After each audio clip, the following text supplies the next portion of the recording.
Welcome back to our final episode of Christmas Bedtime Stories for Nate.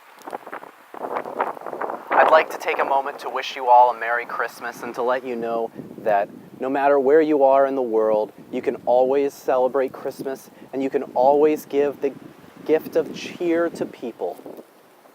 Our last book we read, Save Christmas by the Berenstain Bears, a book where you learn that sometimes Christmas isn't about getting gifts, it's about giving gifts.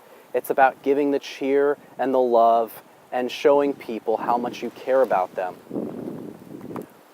For our final book, kind of a grand finale, although I'm not really sure if this is much of a grand finale, I will be reading The Polar Express. Assuming... Alright, The Polar Express. Which is a book by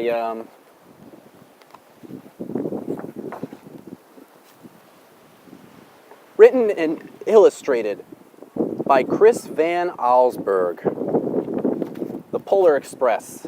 It's a very long one with a big book. Bear with me here. On Christmas Eve many years ago, I lay quietly in my bed. I did not rustle the sheets. I breathed slowly and silently. I was listening for a sound a friend had told me I'd never hear. The ringing bells of Santa's sleigh. There is no Santa, my friend had insisted, but I knew he was wrong. Late that night I did hear sounds, though not of ringing bells. From outside came the sounds of hissing steam and squeaking metal. I looked through my window and saw a train standing perfectly still in front of my house.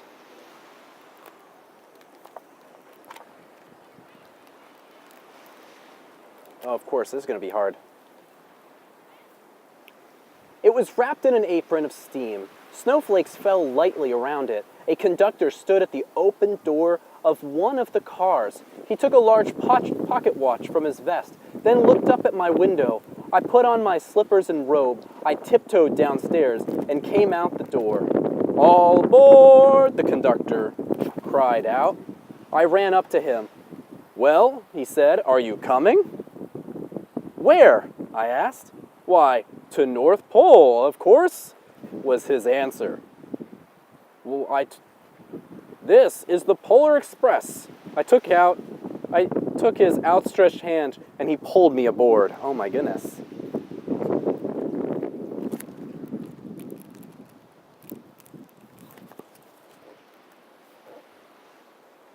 The train was filled with other children, all in their pajamas and nightgowns. We sang Christmas carols and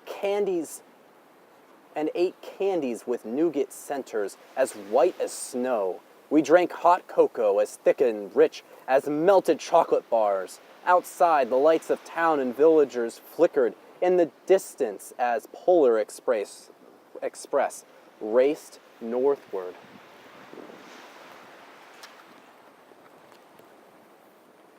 Soon, there were no more lights to be seen. We traveled through cold, dark forests where lean wolves roamed and white-tailed rabbits hid from our train as it thundered through the quiet wilderness.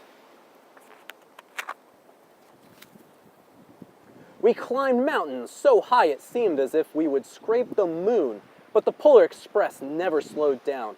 Faster and faster along, rolling over peaks and through valleys like a car on a roller coaster. The mountains turned into hills, the hills to snow-covered plains. We crossed a barren desert of ice, the great polar ice cap. Lights appeared in the distance. They looked like the lights of a strange ocean liner sailing on a frozen sea. "There," said the conductor, "is the North Pole."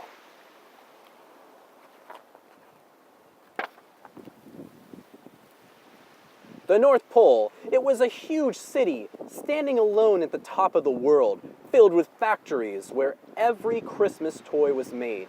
At first we saw no elves. "They are gathering at the center of the city," the conductor told us. "That is where Santa will be giving the first gift of Christmas." "Who receives the first gift?" we all asked. The conductor answered, "He will choose one of you."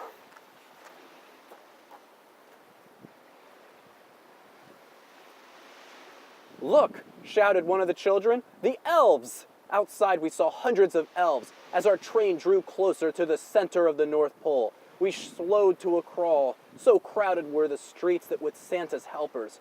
When the Polar Express could go no further, we stopped and the conductor let us outside. We pressed through the crowd to the edge of large open circle. In front of us stood Santa's sleigh. The reindeer were excited. They pranced and paced, ringing the silver sleigh bells that hung from their harnesses. It was a magical sound, like nothing I'd ever heard. Across the street, the elves moved apart and Santa Claus appeared. The elves cheered wildly. He marched over to us and pointing to me, he said, "Let's have this fellow here."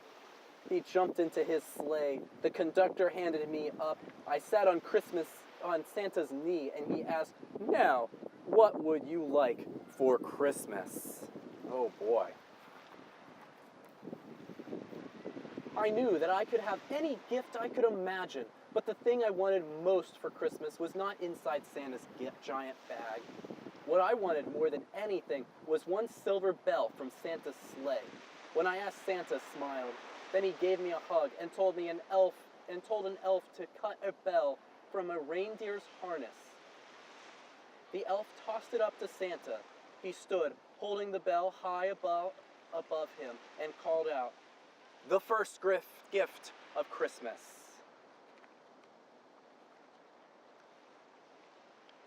A clock struck midnight as the elves roared their approval.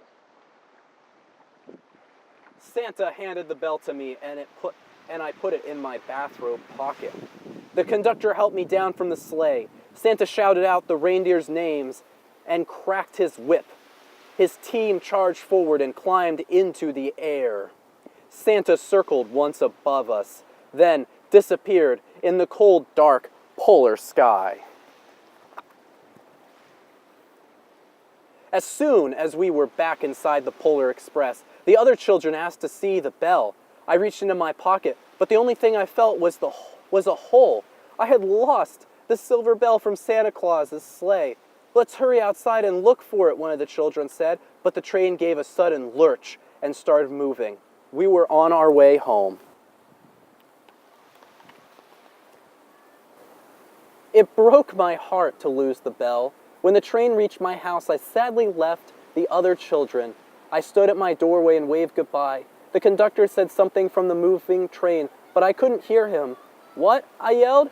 He cupped his hands around his mouth. "Merry Christmas!" he shouted. The Polar Express let out a loud blast from his whistle and sped away.